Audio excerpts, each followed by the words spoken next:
My name is Gene Hilliard. I'm Vice President Financial Advisor of Emerge Financial Group. We're a financial services company in Oakland. We provide financial planning guidance. We provide tax preparation. We do accounting for small businesses, et cetera. A little bit about my background. I'm a licensed stockbroker. I've been licensed for roughly 19 years, helping each and every one of my clients create wealth, maintain that wealth throughout their lifetime and the lifetime of their children and grandchildren.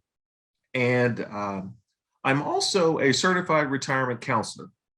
And my goal as a certified retirement counselor is to pretty much help each and every one of you maintain your current lifestyle in retirement. And what does that mean? That means my goal is to help you get to 100%. I want you to be a tier 1 employee. I doubt if there's any tier 1 employees on the line, maybe, but I'm sure you heard about those guys and gals. They're retiring with almost 100% of their salary. So I'm going to do my very best to, if you give me the time, to make that happen for you. And one of the best ways in which to make that happen is through your deferred compensation plan. So this presentation is, it's not an introduction to deferred comp, because I'm sure many of you are all aware of how that works. It's really geared towards retirees. Okay, so let's go ahead and get started. And this is pretty much what I'm going to cover throughout this presentation. We'll talk a little bit about conducting a situation analysis. We'll talk a little bit about retirement income, Social Security. I'll briefly touch on health insurance, but I strongly encourage you guys to visit the Acera website and attend the Medicare transition webinar once you're 65. I'll talk briefly about estate planning. I'm not an estate planning attorney, but I know enough to get myself in trouble. But I'll just briefly touch on that. We'll talk about some drawdown strategies and RMDs. Okay, so let's talk about, conducting your current situation analysis, right? This is really the nuts and bolts of retirement planning. What's the process? So I want each and every one of you to write this down. I want you to write down, what is your gross salary for the year or for the month? I want you to write that down. Once you've determined that, or you have that written down, I want you to subtract roughly 50% of that. Okay, what that 50% represents is potentially what you'll receive from Acera. Now, obviously, many of you probably are not going to get 50% of your salary from Acera, but maybe so.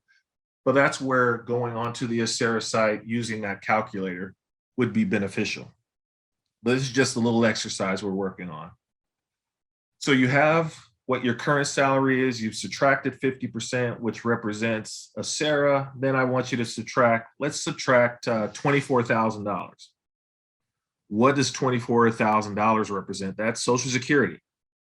That may or may not be accurate in your situation. So log on to the ssa.gov website and find out exactly what you anticipate you're going to receive from Social Security. So you have your goal, 100% of your salary. You're subtracting out Social Security. You're subtracting out Acera. That's going to leave you some money that you're short. Okay. Typically, and this is an annual number, you'll need roughly 20 times whatever your shortfall is, right? 20 times whatever your shortfall is.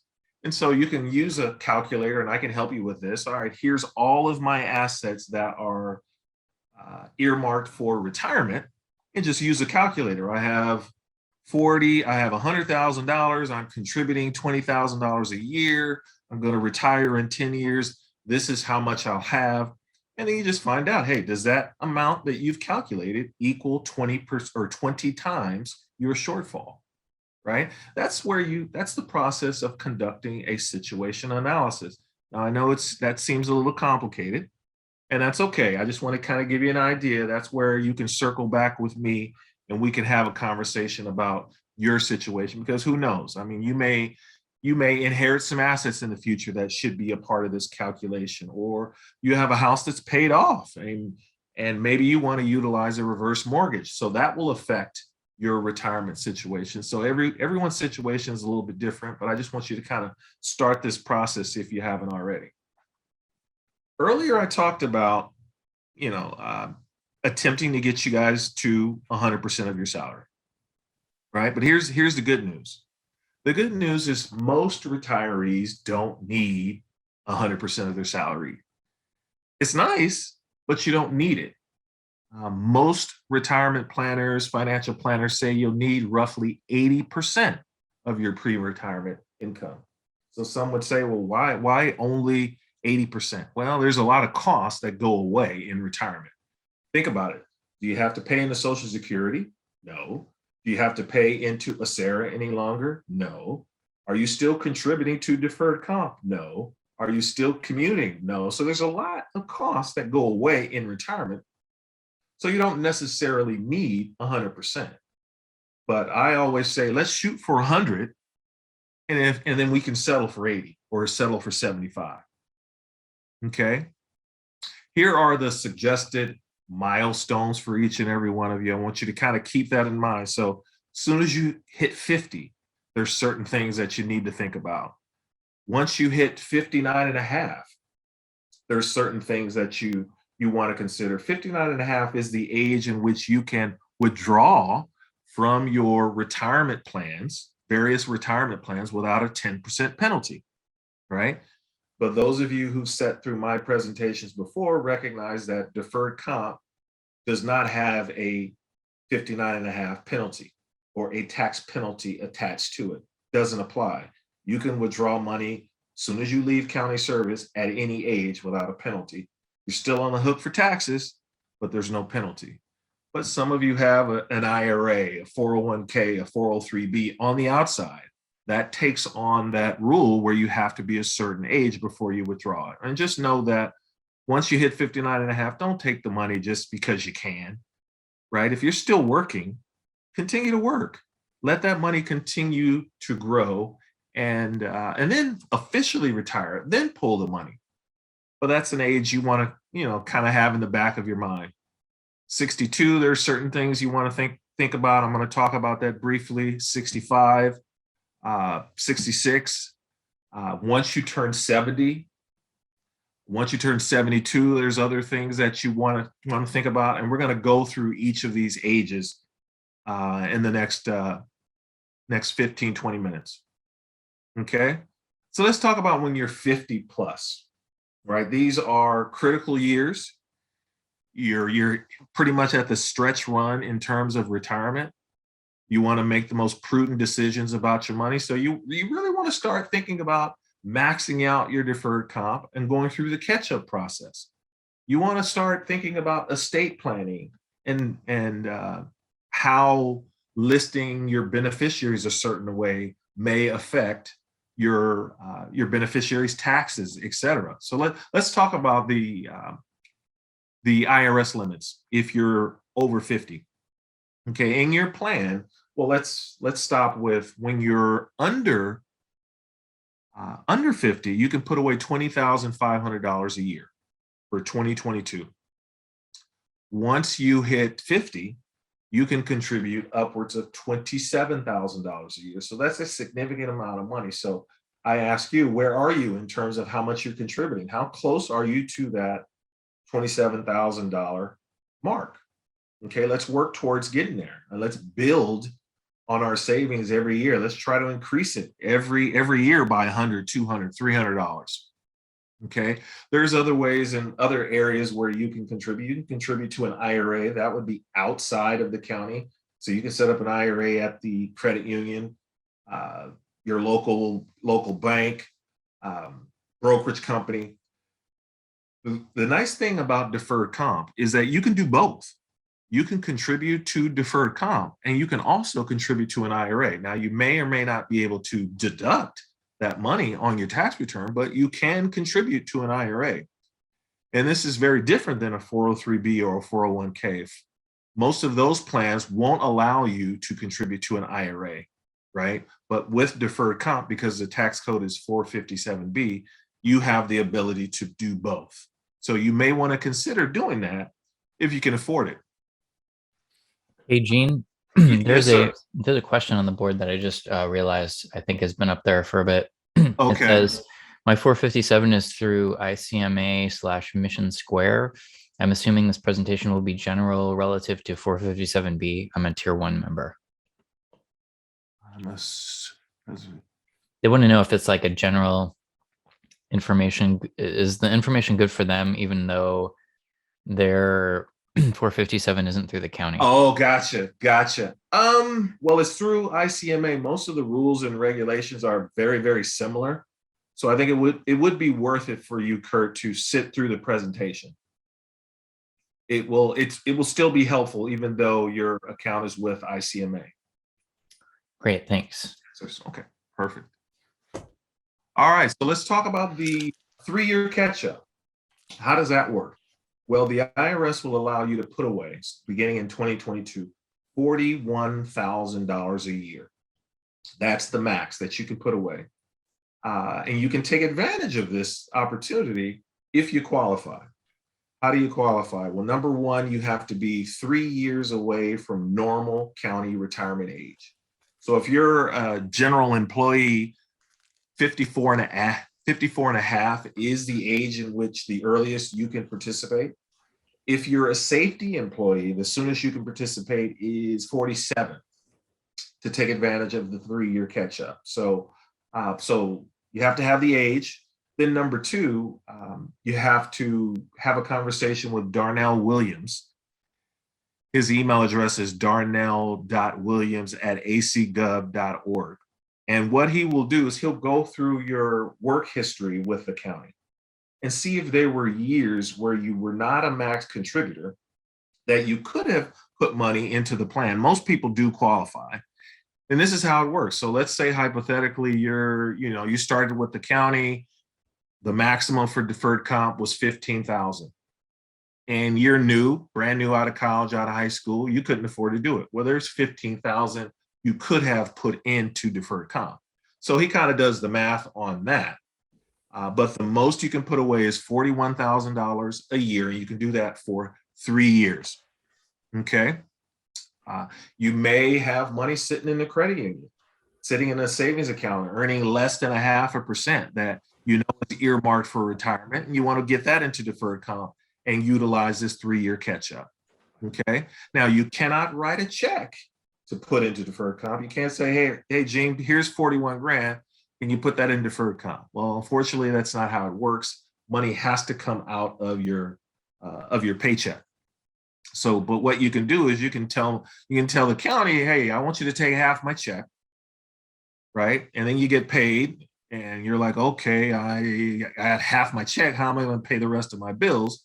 But what you can do is you can pull money from your savings account or credit union account to pay your bills. And then once your account dwindles back down to a number that you feel comfortable with, you can go back to the county and say, hey, listen, I want you to put that back to $500 a paycheck or whatever it is.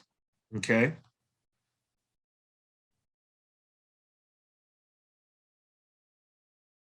Bear with me. My screen kind of locked up on me. Here we go.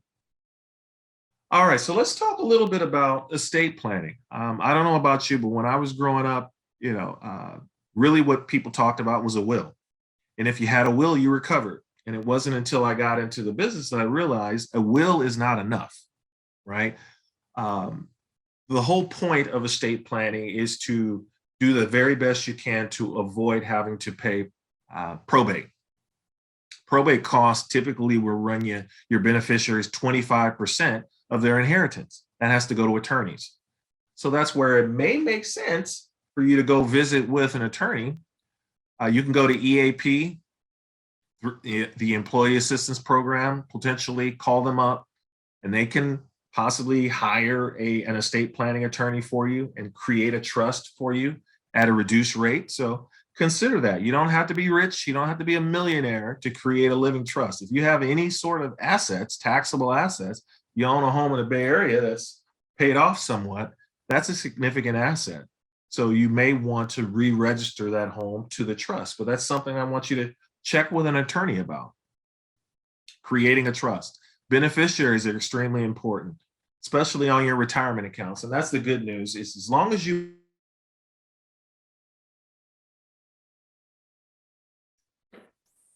Hey, Gene, your voice disappeared. I heard you say as long as you. You have an accurate beneficiary on your retirement account. Can you hear me now? Okay, it looked like there was like a bit of a lag. Okay. Yeah, Yeah, gotcha. now we Okay. can hear you. All right. Thank you. All right. So I was talking about beneficiaries. As long as you have a beneficiary on your deferred comp account, that avoids probate.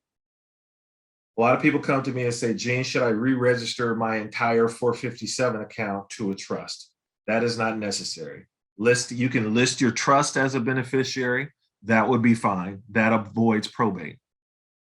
If you have any taxable assets on the outside, holding in them jointly uh, would be appropriate. But remember, the other thing I want to make sure that folks are aware of, there's two ways you can hold property jointly. There's joint with rights of survivorship, and then there's joint tenants in common. Joint with rights of survivorship, the way it works is, it could be a couple, husband or wife, uh, could be some friends, partnership, etc. And the way it's set up is joint with rights of survivorship. So if one person passes away, the money automatically goes to the surviving person without having to go through probate. That's the ideal situation. Joint tenants in common doesn't work that way. So the account is split 50-50.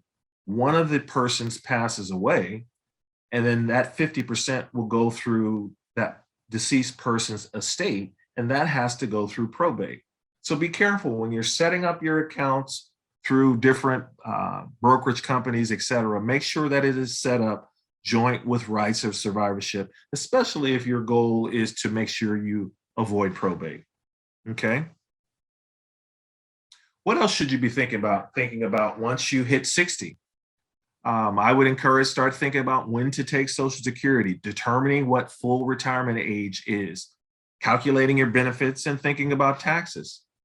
Okay. I'm sure you probably are all aware of when full retirement age is different for different people. It all depends on your age.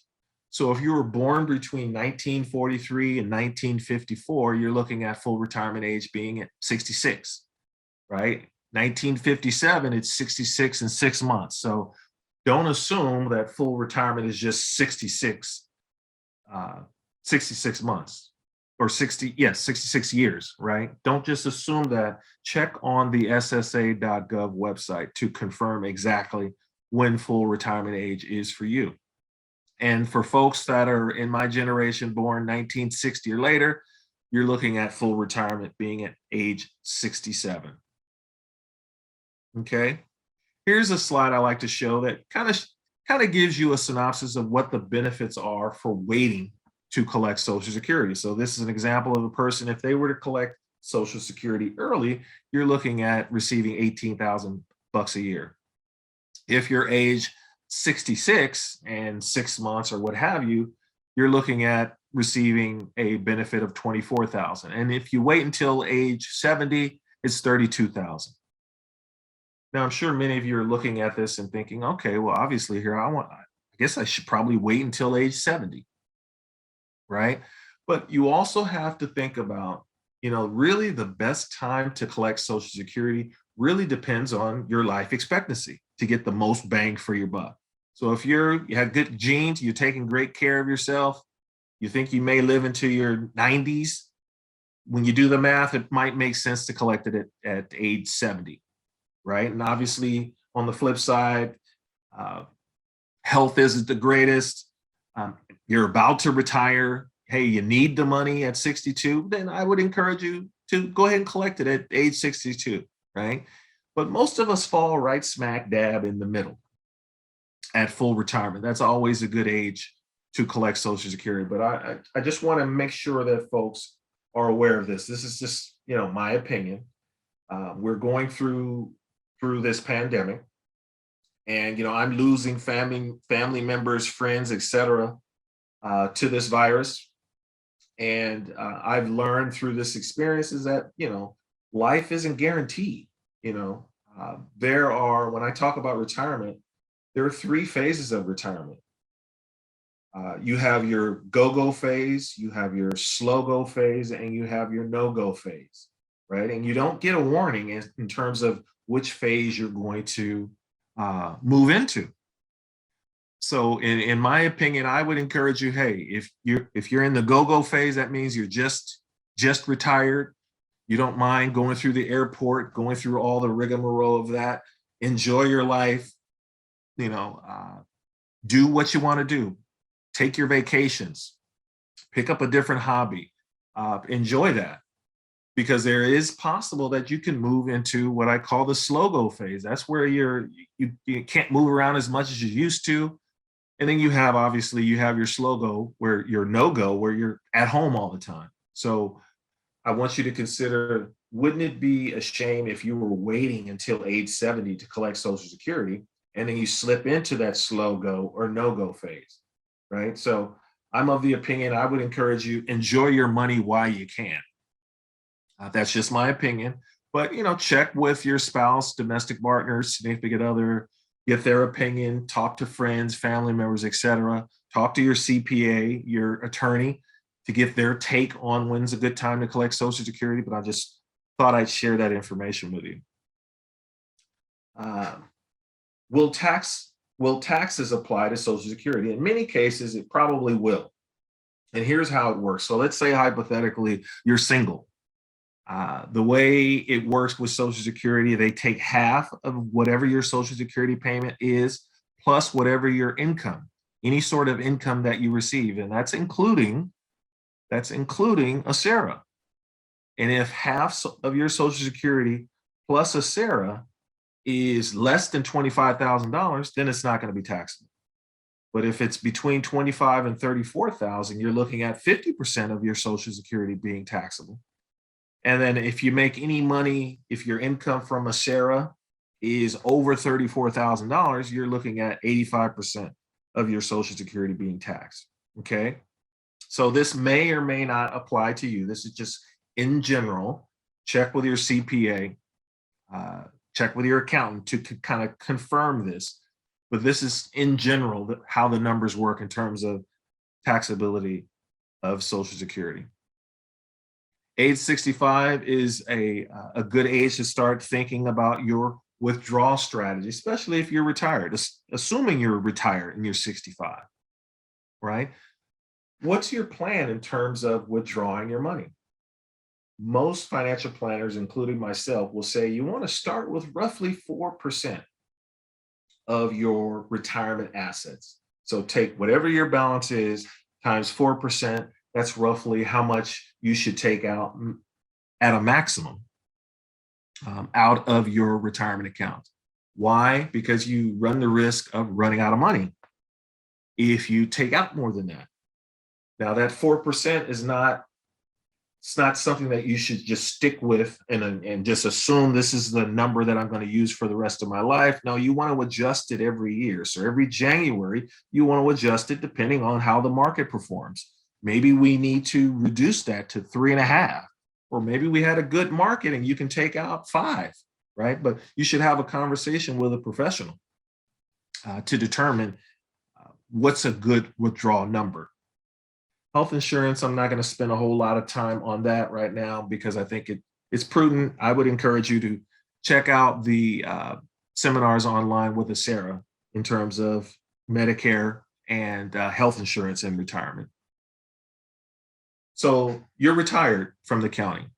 What are your options with deferred comp? Okay. You have the option of obviously leaving the money in the plan. It's a great plan. I always say if your performance is good, nothing seems to be broken. If it ain't broke, don't try to fix it. Right. So you can leave the money in the plan. That's not an issue. Nothing changes with the exception of you just can't add to it any longer. You have the option of rolling that money out to an IRA if you choose, right? That is an option. But I want you to think hard and long about that because the county's plan has roughly, it's over $1 billion. So because of the size of the plan, the cost structure would be beneficial to you versus if you move out on your own, say you have $200,000, cost structure is going to change, right? Because your balance is much lower. You're not part of a large plan. So You want to really think long and hard about moving money out. See, confirm whether or not it makes sense. Okay. You can withdraw money at any time. So you just call Prudential and say, hey, I need X amount of dollars. That's not a problem. They'll send you a check minus taxes. Prudential will automatically withhold 20% federal and 3% state. So kind of keep that in mind. We can send you money monthly, quarterly, annually. It's up to you. But most folks just leave it in the plan and just ask for money when they need it. Okay. What accounts should you tap first? Say you have taxable accounts, you have IRAs, you have 401ks, 403bs. Typically, what you'd want to do is you want your tax deferred or tax free money to grow for as long as possible because you don't have to pay taxes on that money. So I encourage folks, start with your taxable money. Accounts that are set up with your individual name or a joint with your spouse or a trust account. Start with that money first, then move to your tax deferred money, and then move to your tax free money. Okay, that's what I would encourage. Your situation may be a little bit different. Let's have a conversation about that. Once you retire from the county, there's still some risks that you have to deal with. I know many of you feel, hey, I've been working. There's a lot of risk while I was working. I should be able to just retire and not have to worry about anything. And I'm sure as you've gone through that presentation with Mike, there's a lot you have to think about. And there's a lot to think about in terms of deferred comp as well. In terms of risk, there's still going to be market risk.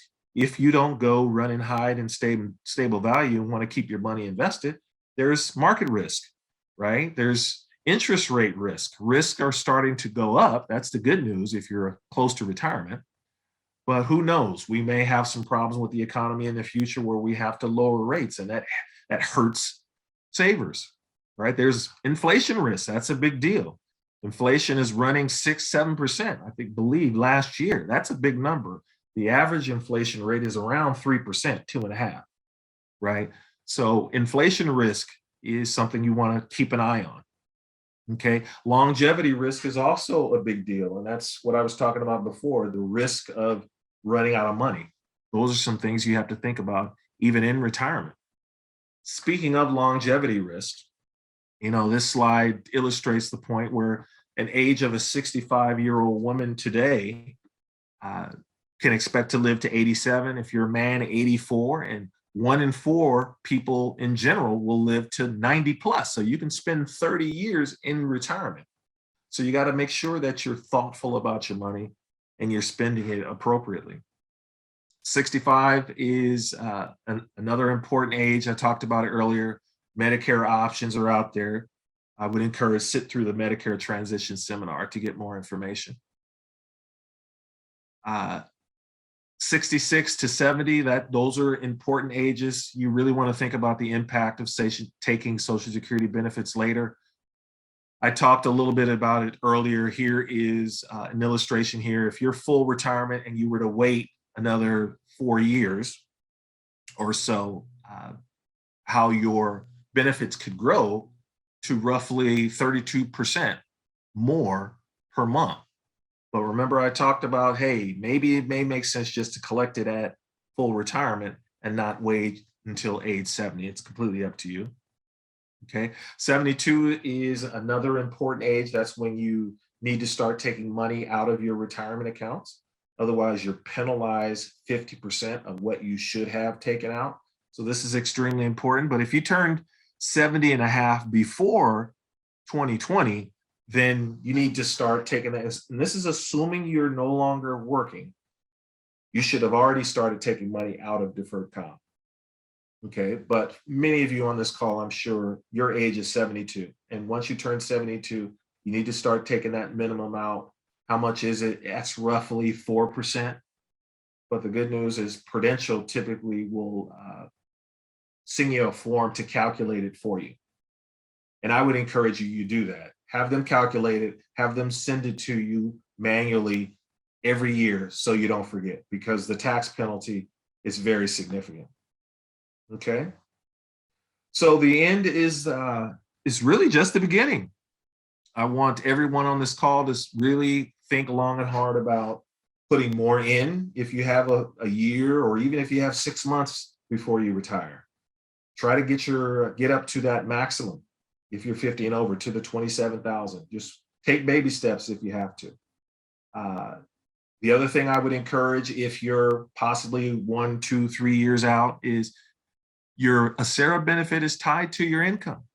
The higher your salary, the bigger your benefit in the future. So if you need to, take the tests, put yourself out there, do what you can to make more money with the county, because it'll benefit you in retirement, right? And then lastly, never forget about the fact that there's still risk out there even after you retire. There's the inflation risk, the longevity risk, right? The risk of taxes potentially going up on you. So those are some things that you really want to keep in mind.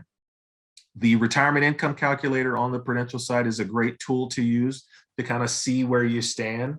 This is a process that you can use similar to what I talked about earlier, where I said, hey, here's my salary, subtract Social Security, subtract the SARA, where do I stand? Well, here's a tool online that will kind of tell you right then and there, hey, you're short, there's a gap, so you need to make some changes, or you're in good shape, don't worry about it. Okay. If you need some help in terms of retirement, you're not alone. We have 3 qualified and very skilled retirement planners that are here at your service at no extra charge. You have Mark Tomei to the left, Jason Brummett to the far right. He's with Prudential Retirement. Mark's with Wells Fargo, and myself in the middle with the Emerge Financial Group. If you want to get in contact with us, here's the number: 855-969-4572 to schedule an appointment. You can log online here to schedule an appointment if you like. We're only doing virtual appointments and phone appointments. If you want to bypass the 800 number, you can call my office directly at 510-562-6355, 510-562-6355, or you can email me at G_Hilliard, HILLIARD, at emergefinancial.com.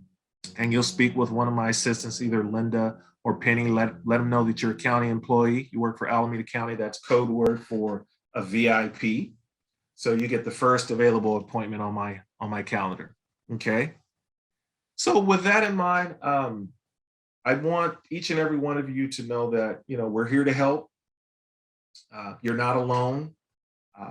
We can talk about retirement, or if you need some help with anything financial planning related, you want to save towards your kids' education, you want to figure out the best way to do that, or maybe you received an inheritance and you're not sure exactly what direction you should go in terms of how you should invest that money. I can point you in the right direction to get you on the right track. Okay. So with that, I will send it back to Mike, or find out if we have any questions.